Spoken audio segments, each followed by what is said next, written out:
कि अवतल पृष्ठ किसे कहते हैं, जिसका परावर्तक पृष्ठ क्या होता है, दबा हुआ होता है। यानी जहां पर प्रकाश किरणें है ना आपतित होती है, जहां पे अपवर्तन होता है, वो पृष्ठ यदि दबा हुआ है, समझ रहे हैं, मतलब अपवर्तक पृष्ठ जो है वो दबा हुआ है, तो वो कहलाएगा अवतल पृष्ठ। मध्य भाग पर दबा रहेगा और किनारे भाग पर उभरा हुआ होता है। और यदि उत्तल पृष्ठ की बात करें तो जो अपवर्तक पृष्ठ है प्यारे बच्चों, वो उठा हुआ होता है, उभरा हुआ होता है, और यहाँ पे ये दबा हुआ है, इसलिए अवतल पृष्ठ है। ठीक है, तो माना मानकर चलेंगे, माना एस पी एस डैश, माना एस पी एस डैश एक अवतल पृष्ठ का मुख्य परिच्छेद है। इसका जो वक्रता केंद्र C है और ध्रुव P है, वक्रता केंद्र C है और ध्रुव P है। इसके बाईं ओर, यदि बाईं ओर बात करें तो ये वायु है प्यारे बच्चों, इधर वायु है जो विरल माध्यम है, और इसके दाईं ओर म्यू अपवर्तनांक का सघन माध्यम है, म्यू अपवर्तनांक। ठीक है, म्यू अपवर्तनांक का सघन माध्यम है। फिर से लिखेंगे, क्या लिखेंगे आप लोग, कि माना एस पी एस डैश अवतल पृष्ठ का मुख्य परिच्छेद है, इसका ध्रुव P है, वक्रता केंद्र C है। इसके पृष्ठ के बाईं ओर विरल माध्यम वायु है और दाईं ओर म्यू अपवर्तनांक का माध्यम है। ठीक है, ठीक है, वक्रता केंद्र C, ध्रुव P, ये तो सब कुछ पता हो गया। आगे लिखना है प्यारे बच्चों कि माना ये मुख्य अक्ष है, मुख्य अक्ष किसे कहते हैं, मुख्य अक्ष किसे कहते हैं, तो ध्रुव और वक्रता केंद्र C को मिलाने वाली रेखा मुख्य अक्ष कहलाती है। ठीक है, ध्रुव और वक्रता केंद्र C को मिलाने वाली रेखा क्या कहलाती है, मुख्य अक्ष कहलाती है। मुख्य अक्ष पर एक बिंदु वस्तु O है, मुख्य अक्ष पर एक बिंदु वस्तु O है। O से चलने वाली एक किरण OP पृष्ठ पर, O से चलने वाली एक किरण OP पृष्ठ पर अभिलंबवत होती है, मतलब जो आपका मुख्य परिच्छेद है इसकी अभिलंबवत किरण प्रवेश करती है और बिना विचलन के सीधे निकल जाती है। दूसरी किरण प्यारे बच्चों OA दिशा पे, ये O है, यहां पर एक बिंदु A लेते हैं, ये A बिंदु है।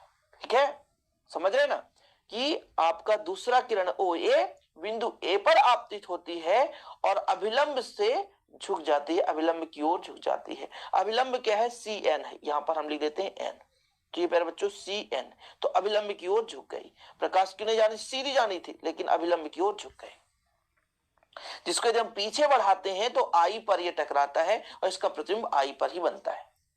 यानी मुख्य अक्ष के I बिंदु पर ये पीछे बढ़ाने पर मिलता है और यही वस्तु का आभासी प्रतिबिंब होता है, यानी O का आभासी प्रतिबिंब I बन गया। इतना ही लिखना है, माना नहीं लिखना है कोई दिक्कत नहीं, मैं बताता हूं कितना लिखना आपको। ठीक है, आप क्या पढ़ रहे हैं, अवतल पृष्ठ के लिए पढ़ रहे हैं। फिर से लिखना, क्या लिखना है आपको, माना थोड़ी समझना पड़ेगा कि माना एस पी एस डैश एक अवतल पृष्ठ का मुख्य परिच्छेद है, इसका ध्रुव P और वक्रता केंद्र C है। इसके दाईं ओर म्यू अपवर्तनांक का सघन माध्यम और बाईं ओर वायु विरल माध्यम है।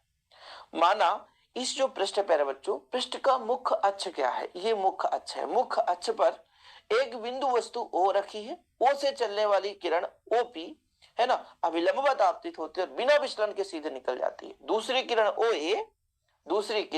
OA बिंदु A पर आपतित होती है, अपवर्तन के फलस्वरूप ये अभिलंब जो CN है, CN की ओर झुक जाती है। ठीक है, ये जो प्रकाश किरण अपवर्तित हुई, ये जो मान लेते हैं यहाँ पर Q है प्यारे बच्चों, तो जो AQ अपवर्तित हुई अभिलंब की ओर झुक जाती है। ठीक है, अभिलंब की ओर क्या होगी, झुक जाएगी। इसको हम पीछे बढ़ाते हैं, जो अपवर्तित किरण इसको पीछे बढ़ाते हैं तो I पर मिलता है, मुख्य अक्ष के I पर मिलता है और यही वस्तु O का आभासी प्रतिबिंब है। ठीक है, अपवर्तन कोण क्या दर्शाते हैं, R और आपतन कोण I।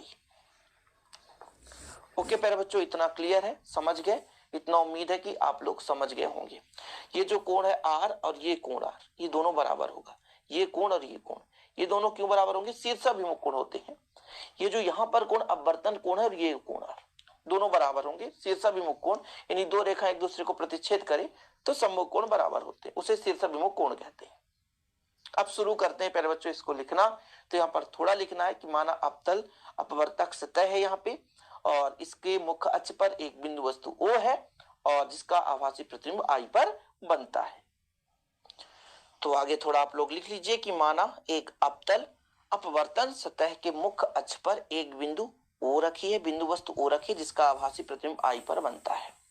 अब प्यारे बच्चों, जो आपको पता होगा I है वो आपतन कोण है और जो R है वो अपवर्तन कोण है। प्रकाश किरणें O से चलती है, अभिलंब के साथ जो कोण बनाती है उसे आपतन कोण कहते हैं, और अपवर्तन के फलस्वरूप अभिलंब के साथ जो कोण बनाती है उसे हम क्या कहते हैं, अपवर्तन कोण कहते हैं। तो यहाँ पर लिखना है आपतन कोण ये I है तो OAI, और अपवर्तन कोण R है तो NAQ, ठीक है ना। तो यहाँ पर प्यारे बच्चों लिख सकते हैं, तो चित्र से यहाँ पर लिखेंगे, क्योंकि आपतन कोण कितना आया, आपतन कोण कितना आया, कोण OM, एम नहीं प्यारे बच्चों, ए है तो AOAI, ठीक है, कितना है आपतन कोण I, ठीक है। और प्यारे बच्चों अपवर्तन कोण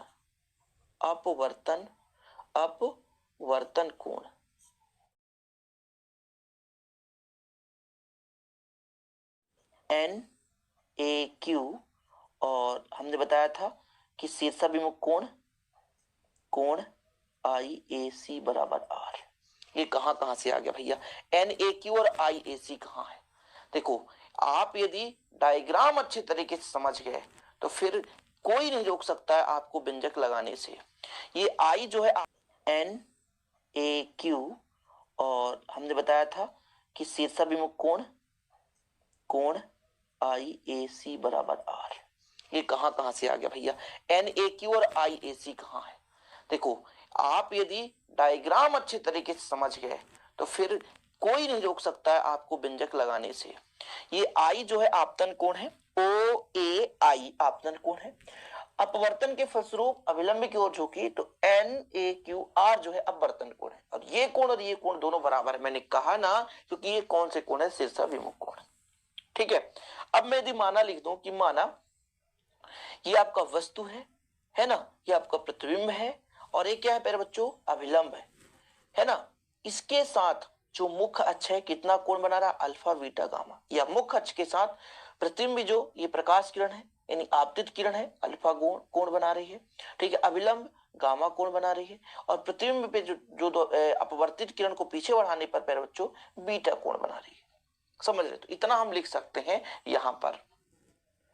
तो इसको हम आपतित किरण मानकर चलेंगे, इसको अपवर्तित किरण क्योंकि पीछे बढ़ाए हैं, और ये अभिलंब, तो तीनों के साथ अल्फा बीटा हुआ गामा। तो यहां पर हम माना लिख सकते हैं, माना आपतित किरण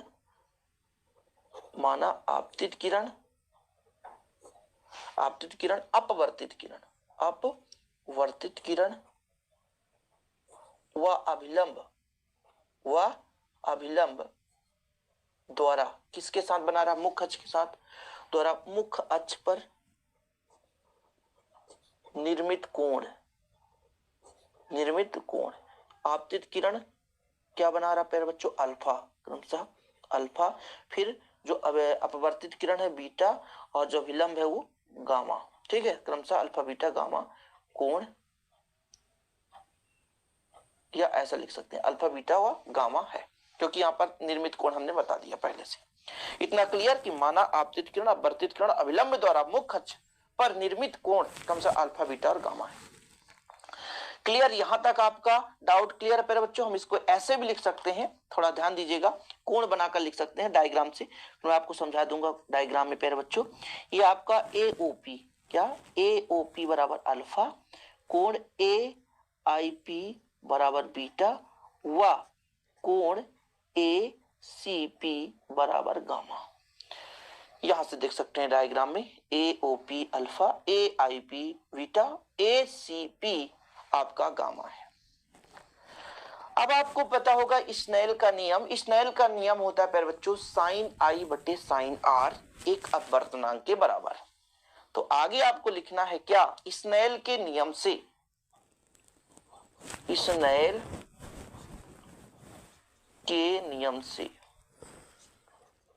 स्नेल का नियम क्या कहता है वो चीज यहां पर लिखना है।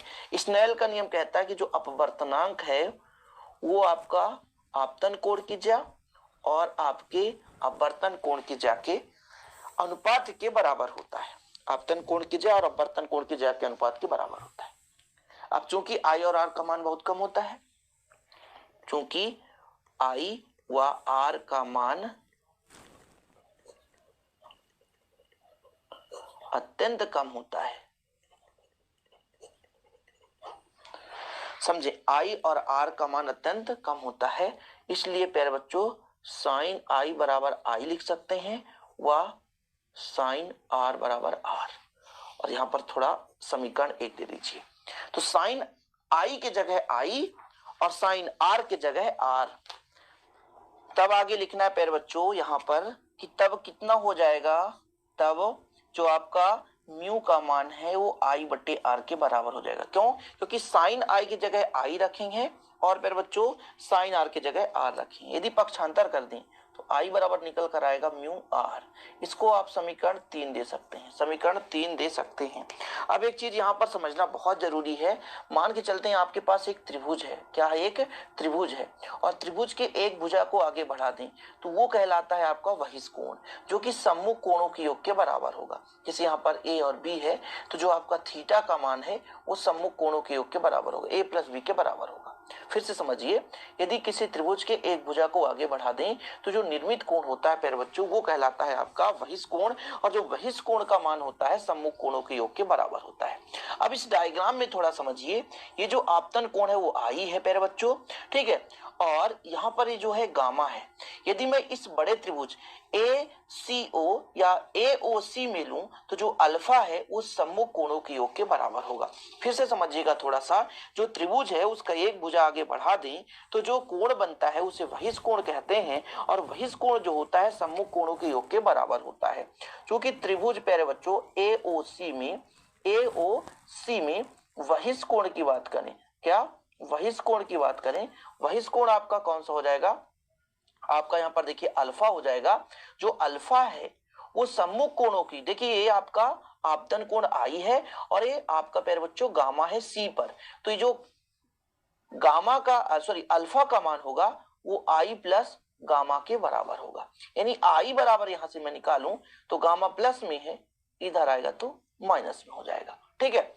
इसी प्रकार एक और छोटा सा त्रिभुज लेंगे ए आई सी, कौन सा त्रिभुज लेंगे, ए आई सी, कौन सा, ए आई सी, ये वाला। तो ये जो बीटा है वो आर और गामा के बराबर होगा, ठीक है। इसी प्रकार यहां पर आप हेडिंग डालेंगे इसी प्रकार मैंने कौन सा त्रिभुज ले लिया, त्रिभुज ए आई सी में मैंने कहा बीटा जो है वो किसके किसके, आर और गामा के बराबर है, गामा के बराबर। फिर से इसको गामा को पक्षांतर कर दो तो आर बराबर हो जाएगा बीटा माइनस गामा, आर बराबर बीटा माइनस गामा। ये कहां से आ गया प्यारे बच्चों, तो मैं आपको बता रहा हूं ना, किसी त्रिभुज के एक भुजा को बढ़ा दो, किसी त्रिभुज के एक भुजा को बढ़ा दो तो बहिष्कोण बनता है सम्मुख कोणों के योग के बराबर होता है। जब बड़ा त्रिभुज लिए ए ओ सी में तो बहिष्कोण अल्फा हुआ, ये सम्मुख कोणों आई और आर के बराबर, आई और गामा, ये गामा है, ठीक है ना, कंफ्यूज मत होना। और प्यारे बच्चों जब बीटा लिया हमने तो ये छोटे वाले त्रिभुज में आर और गामा के योगफल के बराबर है। हमने यहां से क्या क्या फाइंड कर लिया, आई और आर, क्या फाइंड कर लिया, आई और आर। अब आई और आर को हम समीकरण 3 में रख देते हैं, समीकरण 3 से, कहां से, समीकरण 3 से, समीकरण 3 में रखिए तो आपको वैल्यू पुट करना है आई का, तो आई का मान हो जाएगा अल्फा माइनस गामा, ठीक है, और म्यू है तो म्यू रहने दो, आर का मान है प्यारे बच्चों बीटा माइनस गामा। अब इसके आगे कैलकुलेट करें तो अल्फा माइनस गामा हो जाएगा, म्यू बीटा हो जाएगा और म्यू गामा हो जाएगा प्यारे बच्चों, ठीक है। पक्षांतर कर दीजिए, ये आपका प्लस में है, जैसे यहाँ पे प्यारे बच्चों, तो एक काम करते हैं इसको इधर ले आते हैं या कि इसको इधर ले जाते हैं तो अल्फा हो जाएगा, इसको इधर लाएंगे तो माइनस ये म्यू बीटा हो जाएगा, और ये माइनस में है तो ये इधर जाएगा प्यारे बच्चों, तो गामा माइनस, ये माइनस तो प्लस हो गया, म्यू गामा हो गया। यहां से कुछ कॉमन आ रहा है तो कॉमन ले सकते हैं, जैसे हम प्यारे बच्चों अल्फा माइनस म्यू बीटा, यदि गामा लेंगे तो 1 माइनस म्यू हो जाएगा, कितना हो जाएगा, 1 माइनस म्यू हो जाएगा, और गामा कॉमन, तो गामा कॉमन ले लीजिए। इतना क्लियर है, यहां तक कंप्लीट। अब आपको समझना पड़ेगा क्या, कोण बराबर चाप बटे त्रिज्या होता है, क्योंकि कोण बराबर कितना होता है, चाप बटे त्रिज्या, क्या प्यारे बच्चों, चाप बटे त्रिज्या। इसलिए आपको अल्फा बराबर निकालना है, बीटा बराबर निकालना है और गामा बराबर निकालना है। अल्फा बीटा गामा का वैल्यू कहां से आएगा वो आपको डायग्राम से ही मिलेगा। थोड़ा मैं आपको समझा दूं फिर अपन लिखते हैं। देखिए कोण अल्फा इसकी चाप एपी है, ठीक है, और त्रिज्या ओपी है। कोण अल्फा इसकी चाप एपी है और त्रिज्या ओपी है। तो चाप बटे त्रिज्या एपी बटे ओपी।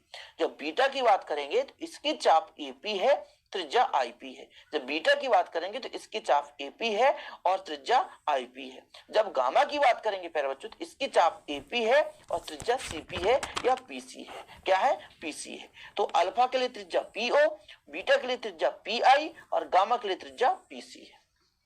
चाप सब में एपी है। क्या है? एपी है। तो यहां पर लिख सकते हैं ना एपी बटे अल्फा के लिए प्यारे बच्चों क्या? पीओ। ठीक है, फिर इसका चाप एपी और आपका त्रिज्या कितना हो जाएगा? आपका त्रिज्या हो जाएगा प्यारे बच्चों पी आई, फिर इसका हो जाएगा एपी और त्रिज्या हो जाएगा आपका पी सी। इन सभी को रख दें हम यहां पर, वैल्यू पुट कर देते हैं, तब कितना हो जाएगा?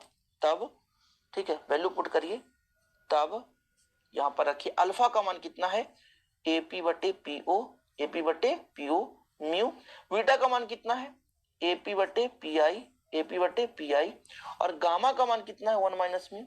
गामा का मान है एपी बटे पीसी, एपी बटे पीसी। चलिए भाई साहब एपी सभी में है, ठीक है, एपी सभी में तो हटा दो तो क्या बचेगा? 1 बटे पीओ, ठीक है, माइनस म्यू। यहां पर प्यारे बच्चों 1 बटे पीआई, ठीक है, बराबर 1 माइनस म्यू तो 1 माइनस म्यू और 1 बटे पीसी, 1 बटे पीसी। यहां तक क्लियर है? यहां तक क्लियर है। अब पीओ क्या है? वस्तु की दूरी है। पीओ क्या है? वस्तु की दूरी। पीआई क्या है? प्रतिबिंब की दूरी। पीसी क्या है? वक्रता त्रिज्या। लेकिन सभी के सभी आपने देखा सभी के सभी अपवर्तक पृष्ठ के किधर है? तो अपवर्तक पृष्ठ के बाईं ओर है और बाईं ओर हमेशा ऋणात्मक होता है, निगेटिव होता है। तो यहां पर लिखेंगे किंतु जो आपका पीओ है वो कितना हो जाएगा? Minus you. पी आई जो है वो माइनस भी, व पीसी है माइनस आर। ऐसा क्यों लिखा हमने? क्योंकि आपको हमने बताया था प्यारे बच्चों जो आपका लेफ्ट साइड होता है वो हमेशा क्या होता है? निगेटिव होता है, निगेटिव होता है। क्या होता है? निगेटिव होता है। तो हम लिख सकते हैं ये आपका समीकरण 4 है। समीकरण 4 से, समीकरण 4 से, समीकरण 4 क्या कहता है भाई साहब? समीकरण 4 कहता है 1 बटे पीओ, 1 बटे पीओ, पीओ का मान कितना हो जाएगा? माइनस यू, फिर माइनस यू तो माइनस म्यू, पी आई तो माइनस भी और इधर 1 माइनस म्यू और 1 बटे माइनस आर। एक काम करो minus minus plus, minus minus plus तो म्यू बटे भी सामने ले आओ। ये माइनस है तो 1 बटे यू रहने दो और जब माइनस का गुणा ऊपर होगा तो चिन्ह बदल जाएगा तो म्यू माइनस 1 बटे आर। यही प्यारे बच्चों आपका आ गया अपवर्तन सूत्र। यही आपका आ गया अपवर्तन सूत्र। देख सकते हैं अवतल पृष्ठ के लिए अपवर्तन सूत्र का व्यंजक यही है। अवतल पृष्ठ के लिए अपवर्तन सूत्र का व्यंजक यही है। उम्मीद करता हूं आज का वीडियो पसंद आया होगा। पसंद आया तो लाइक करें, शेयर करें। नोट्स लेने के लिए कांटेक्ट कर सकते हैं 9685292949, 9685292949। ओके, जय हिंद, वंदे मातरम।